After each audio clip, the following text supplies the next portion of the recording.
ایک صحابی تھے جوان 12-14 سال عمر, عشق لگا سی کھیڑا کھیڑ دی میں. 12-14 سال عمر تو ہر وقت حضور کے پاس رہتے تھے. صحابہ کہتے ہیں ہم نے سوچا ہر وقت ہی رہتا ہے.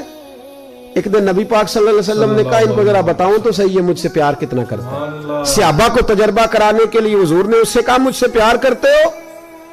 اس نے کہا بیبا آپ کو پتہ ہی ہے سارا. بے شک. تو حضور نے فرمایا جاؤ اپنے باپ کی گردن کاٹ کے لاؤ. اللہ اکبر. کس کی؟ اوکھا جے بابا کام. ہاں اپنے باپ کی گردن کاٹ کے لاؤ. 12-14 سال عمر, چھلانگ لگائی. اللہ اکبر. مسجد نبوی کے دروازے پر مولا علی شیر خدا کھڑے تھے. ان کی گردن میں تیر کمان تلوار تھی, کھینچی تلوار. اور جب دوڑے نا جذبات میں تو حضور نے فرمایا اسے پکڑ لاؤ, اس نے سچ مچ کاٹ کے لے آنی ہے. لے آؤ پکڑ کے. عاشق نزاکت جانتے ہیں. حضرت طلحہ بن برا بیمار ہو گئے. بیمار, دن میں 2 دفعہ میرے نبی تیمارداری کرنے جاتے. 2 دفعہ. اللہ کرے وہ بیماری میں ہی آ جائے.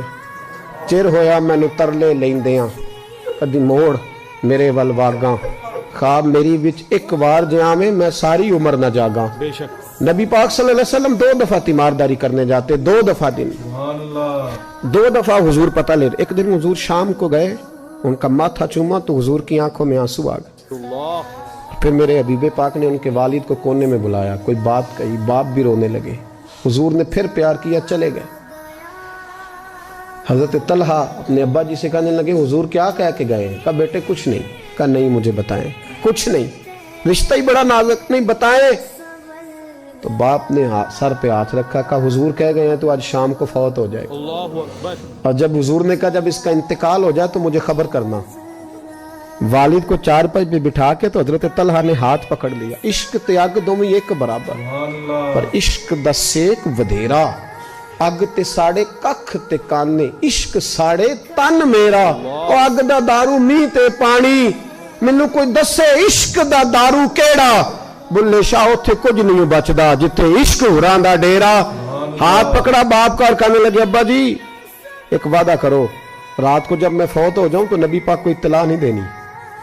خبر. کہا بیٹے حضور کہہ گئے ہیں دینی ہے, تو کہتا نہیں دینی, کیوں؟ عاشق نزاکت جانتے ہیں. اگرچہ 12-14 سال عمر تھی پر عشق پکا تھا نا. بے شک. نزاکت سمجھتے تھے. کہنے لگے ابا جی جن گلیوں سے حضور نے گزر کے آنا ہے وہ یہودیوں کی گلیاں ہیں. ایسا نہ ہو میرے جنازے کی خاطر حضور گزرے اور کوئی میرے نبی کو تکلیف دے دے, اس لیے خبر نہیں کرنی مصطفیٰ کو. آپ جنازہ پڑھ کے دفنا دینا. رات کو انتقال ہوا, باپ نے جنازہ پڑھا, دفن کیا. سارا کچھ جاننے والے رسول آئے. کہا مجھے بتایا کیوں نہیں؟ عرض کی محبوبہ. کہتا تھا حضور کو تکلیف نہیں دینی, میری ذات کی خاطر تکلیف نہ دینا, نہ کوئی یہودی تکلیف نہ پہنچا دے. گلیاں یہودیوں کی ہیں, قربان جائیں. ساری دنیا روزہ رسول پہ, اور میرے رسول نے فرمایا مجھے بتاؤ اس کی قبر کہاں ہے. ساری دنیا روزہ رسول پہ, اور نبی پاک اس غلام کی قبر پہ کھڑے آنسو بہہ رہے ہیں. صحابہ کہتے ہیں ہر قبر پہ دعا یہ ہوتی تھی یا اللہ قبر کشادہ کر دے, یا اللہ اس کا حساب آسان کر دے. یہاں دعا بھی انوکھی, اس کے لیے دعا بھی انوکھی. رشتہ ہی بڑا نازک ہے. میرے نبی پاک نے دعا بڑی انوکھی فرمائی. کہا اے اللہ جب میرے طلحہ کی تیرے ساتھ ملاقات ہو تو ذرا اس سے مسکرا کے ملنا, وہ تیری شان کے لائق ہے, ذرا اس سے مسکرا کے ملنا. کہتے ہیں وجد ہو گیا تاریخ, اس لیے کہ جو رشتہ نبی کا امتی سے ہے اور امت کا رسول سے ہے اس کی نزاکت کو صرف غلام جان سکتے ہیں.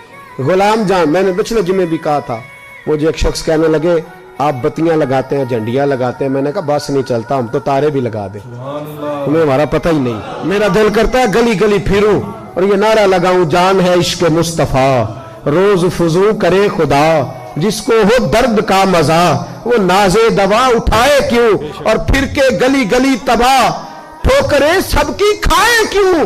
اگر دل کو عقل دے خدا تو تیری گلی سے جائیں کیوں. بے شک.